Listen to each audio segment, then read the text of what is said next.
I stopped looking for more hours and started looking for a smarter way to build extra income. For the longest time, I believe the only way to earn more was to work more hours, more overtime, more sacrifice. But then I asked myself one simple question: how many hours are there in a day? The answer is not many.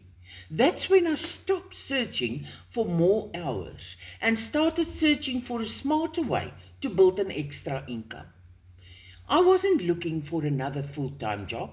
I wasn't looking for pressure of endless selling. I was looking for something that could fit around my life instead. Instead of taking over my whole life. What I found was a way to simply share an opportunity with people and let them decide if it was right for them. That shift completely changed my perspective. Sometimes working smarter isn't about doing less.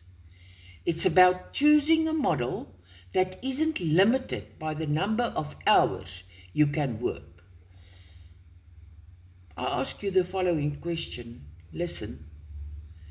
Are you still trying to squeeze more hours out of your day? Or are you looking for a smarter way to build your future? I repeat it. Are you still trying to squeeze more hours out of your day? Or are you looking for a smarter way that built your future? Put a yes in my comments. I'll send you the detail.